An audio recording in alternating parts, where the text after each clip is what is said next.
Hi, welcome. Thanks for joining me. So, if you are new, I'm a homeschooling mom to three. I will have a kindergartner and a first grader this year, and then a toddler. I'm also a homeschool graduate, and this channel is everything homeschool. So, if you like this kind of content, go ahead and subscribe, like this video, comment. All those things help me out.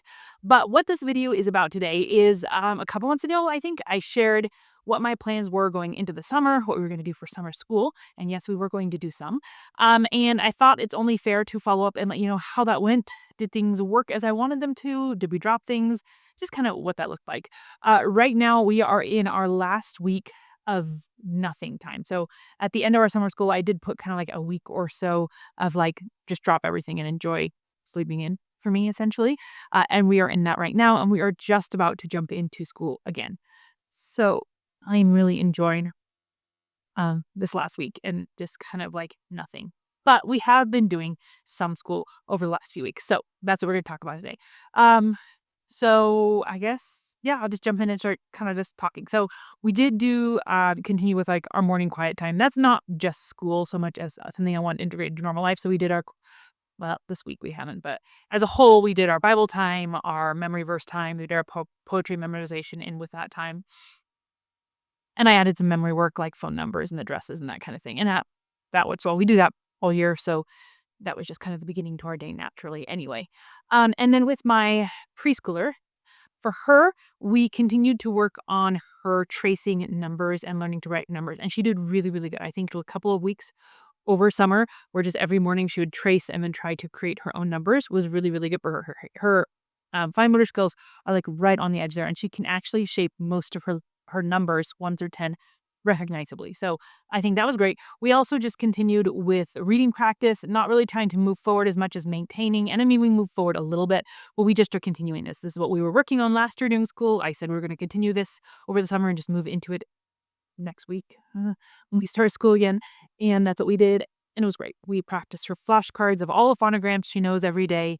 We practiced some readers that went along with that, and also all about reading readers and like the McGuffey reader. Just every day we either did something in a lesson or we did a reader and we did her flashcards. So I think we didn't go back at all, which was my goal, was just really to maintain ground and keep everything really solid for her. Um, Along with that, I'm trying to think if we did any other individual things for her. No, that was really all we did for her. That was the plan, and that's what we kept to. It was really nice, honestly, guys, having a break this year and just having a minimal amount of school was really nice. I'm glad we did some, but it was really nice sleeping in a little bit more. It was really nice knowing that if I got up late, we could still get done what we needed to do and just have the freedom to do stuff. But I'm digressing. Okay, so that was my preschooler. That was my main thing that I wanted to do with just her, was just maintain her reading. I really didn't want to lose all the work we put in over last school year. And then for my kindergartner, who will be in first grade, for her individually, we also just continued with reading with this Wiesel polysyllable book, which I said we'd meant to, and we just did this a couple times a week where she would just read a page to just continue practicing her reading. She reads really good. She's really fluent, but I just am not quite ready to let her drop the out loud reading to me where I can continue to help her quite yet. So we just did that a little bit, couple days a week. And then what we did just about every day, and this was great, is we did Life of Fred. We had not done this. So we did apples and most of butterflies. We'll probably finish up butterflies on the weekends or something because she's really enjoying these. We only have like 3 or 4 chapters left. She really, really enjoyed these guys. These were perfect level for her. They were great summer math. They were perfect. I was really pleased. She really wanted to do them. She thought they were funny. They had just enough to kind of touch on some concepts. So I think this may become a thing for us. We're in the, at least elementary years. In the summer, we'll go over 1 or 2 Life of Fred books kind of as for continuation of math. Was a fun math. And I think she'll really enjoy it. So this was great. I plan to do it again next summer. That was actually probably one of the best things we did this year. I felt like that was a really, really good summer edition. And then the other thing which we incorporated that I'm really glad of is she knows her math concepts really well.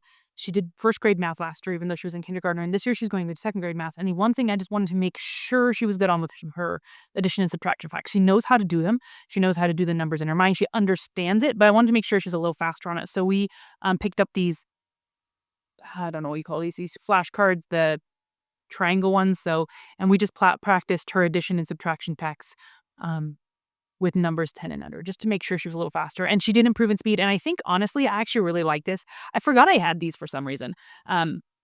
I think we're gonna just continue this throughout the school year with whatever she's working on as just flashcards along with it as just a kind of a daily quiz, um, just to kinda keep those things fast and fresh. Because I have no problem with knowing that she's understanding concepts, so I'm comfortable moving forward, but I really want her to just get fast, fast, fast so that she doesn't have to think as much.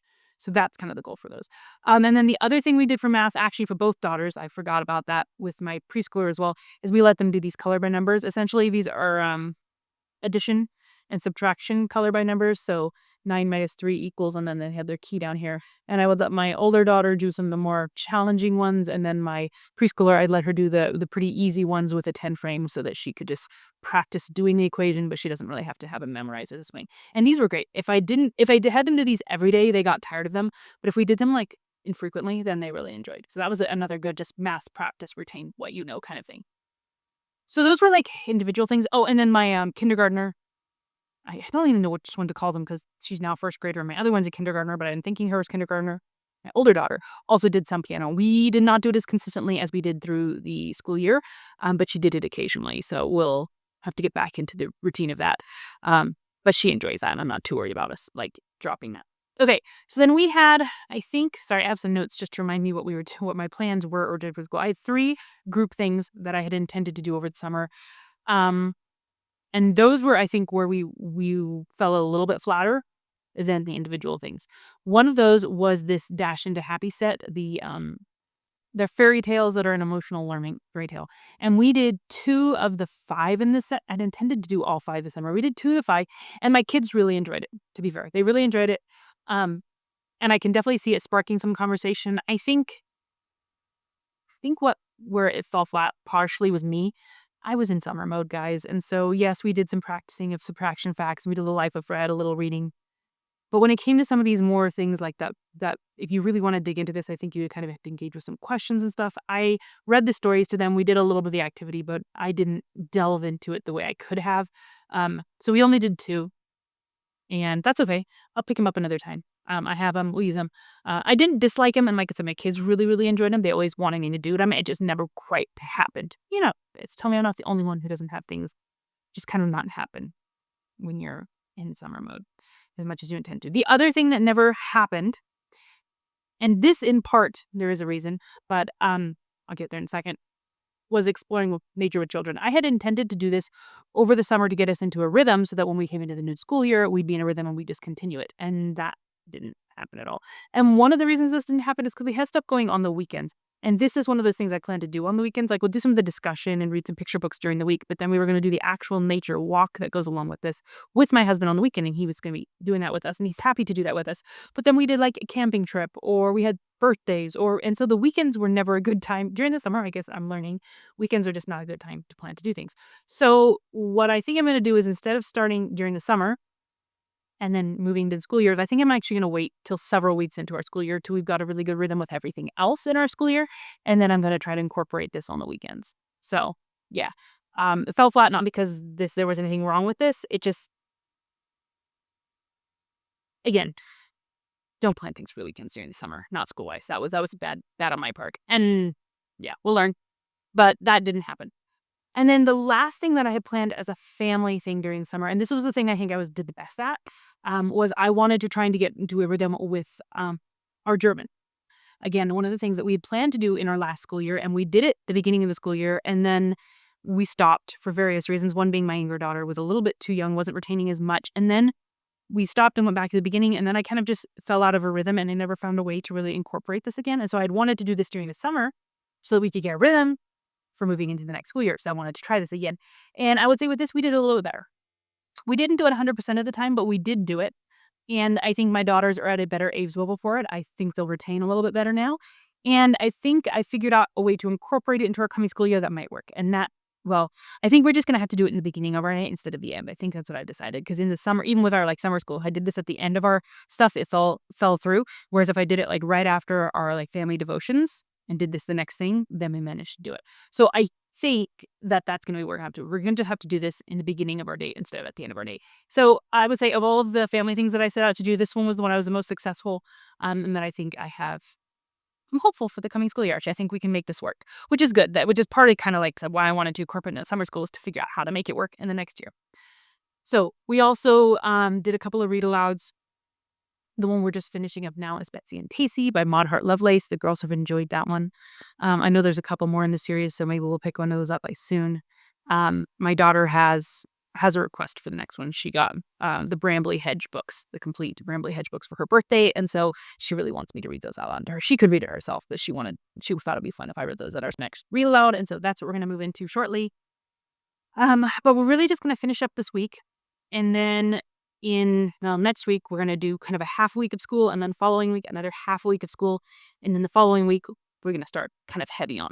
So yeah, I'm not sure dividing it into like 2 half weeks is a great idea, but that's what happened because we have a camping trip, and then not unexpectedly, but when I done my old schedule, we had visitors then come in later. So I was like, oh, instead of doing the week when we have visitors, maybe I just do 2 half weeks before our camping trip and then before our visitors. So we'll see how that goes. I will give you an update after our first week or so of school and let you kind of know how things are going and if that was a dumb idea to break our first 2 school weeks up into 3 weeks or not. It might have been a dumb idea. We'll find out. But I would give you an update on just kind of how the transition from our lazy mornings and into our like school days, actual like full on school, how that goes, and if we end up dropping stuff or whatnot. I'll keep you updated on that. But I'm a little bit dreading moving into the school year, not because I don't want to move into the school year. I do. I'm also looking forward to it, but I'm dreading not being able to sleep in and the relaxed mornings for me. I am not a morning person, guys.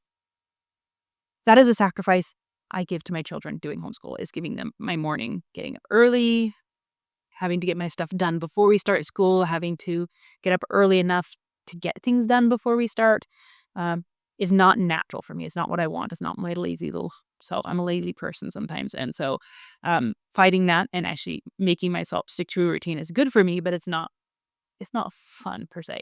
So I don't look forward to that. But I do look forward to getting to try out all the curriculum that we picked for this coming year, which if you're interested in seeing that, I have done all my curriculum pick videos, so you can check those out. So I guess I'm torn. I am looking forward to starting school. I think it'll be good for us. It always is good to have that rhythm, but I'm also not looking forward to school and having to have a schedule. I feel like being like tied down to a schedule. And in some ways, even though I like the schedule, yeah, good and bad. I'm sure y'all feel me.